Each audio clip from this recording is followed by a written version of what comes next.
I'm going to show you why this trade was a loser, give you 3 tips to deal with taking a loss, and how I could have potentially improved this trade.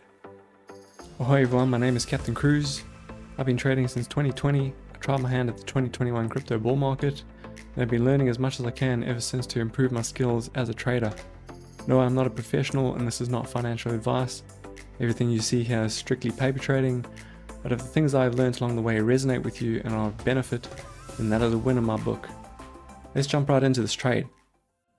Okay, so the trade I took was on Euro USD, and I'm going to show you where I entered the trade and where I got stopped out using the replay tool.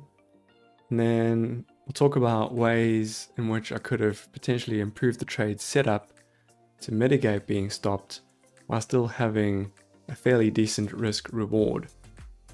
So this is where I entered the trade, and I had my stop loss under this low, and I was targeting this high here. And if we play the trade, you'll see that clearly I get stopped out, and there's a huge move up afterwards. So now we'll have a look at the higher time frame and break that down and see why I entered in this area and what went wrong. So if we have a look at the weekly chart, you can see the opening price of this candle here is acting as support for price, and price has had a huge move up. Price is currently above the weekly open and has been very bullish. If we go down to the daily, turn on the daily levels, this is the previous day high, the previous day low, the current day open, and the daily levels of support and resistance. You can see this level here was acting as resistance, then price is now back above it. It's finding resistance at this level here. Now if we step down to a 15-minute and have a closer look at the trade, you can see this price level here is the low formed during the Asian session.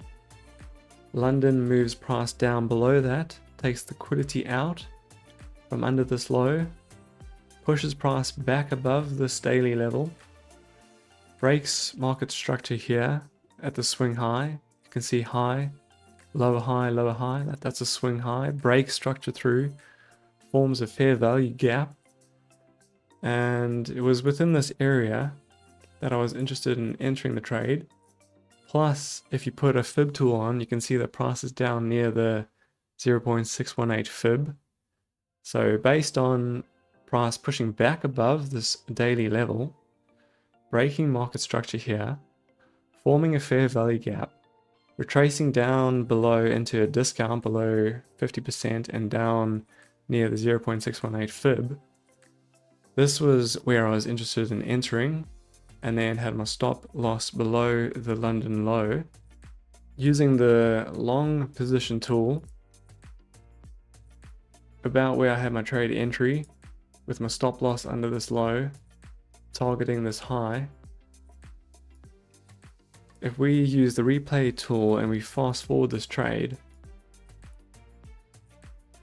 you can see that during the New York session at 9:30 in the morning New York time, which is when the stock market opens and there's a lot of volume that hits the market, you can see that New York has now taken that London low. And why does this happen?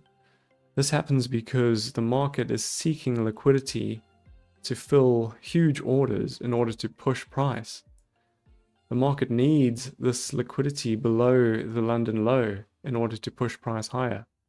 So based on my entry criteria for this trade, this setup at this specific time was just unfortunately a losing trade. Now, I wish at this point in the video I could give you some kind of magic potion that would ensure that every trade you take is a winning trade. I mean, we could have moved the entry down to the order block to try and be more precise. We could have had the stop loss at the previous day low, adjusting the position size to suit that, and then if we use the replay tool and we enter the trade within this area, with our stop loss at the previous day low, and our take profit at that high. If we play this, we could mitigate the loss during that New York liquidity grab. But what I want to get across to you is that this is the nature of trading. Not every trade is going to be a winning trade. Based on the setups that you take, you will have to endure losing trades. Trading is a game of probabilities.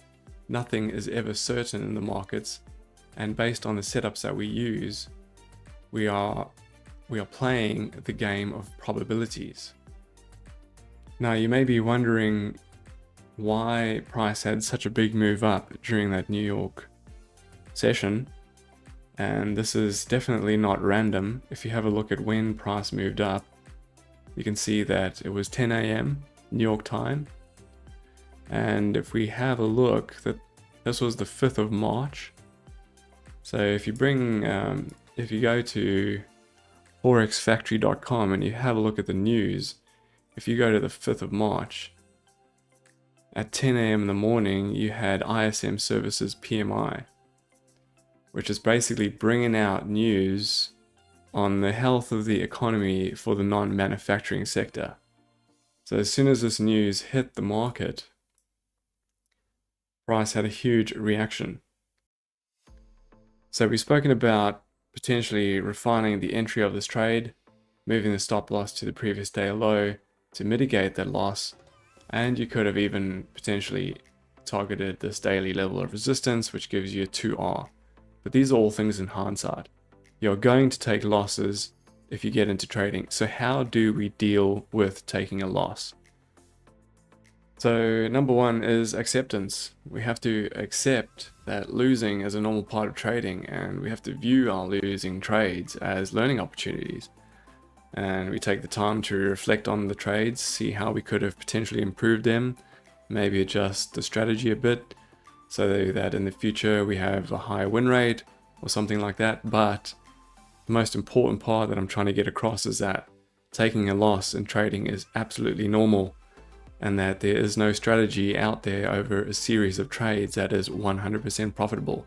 You are going to have losing trades, and acceptance is one of the best ways to deal with that. So number two is maintaining an emotional balance. When we have a losing trade, we often feel frustrated, angry. We feel like the market's out there to harm us, to take our money, to hurt us. But the market doesn't even know you're there. So it's not you versus the market, it is you versus you. So you need to have introspection and self-analysis. And when you feel your emotions are moving out of balance, you've had a losing trade and you're starting to feel angry and frustrated, you need to take a break. You need to walk away 15 minutes. You need to go and calm yourself down, get away from the computer, because trading angry is not healthy. And number three is sticking to your risk management. So trading is, yes, we all want to make a lot of money, but one of the most important things is to always protect your capital by sticking diligently to your risk. Define your risk and do not deviate from it. So that pretty much wraps up this video. I hope you guys have found this helpful. If you would like more content like this, please leave a comment, like and subscribe. I plan to do these videos weekly and share my insights, and if you find it helpful, then that's awesome. Anyway, I'll see you guys soon. Catch ya.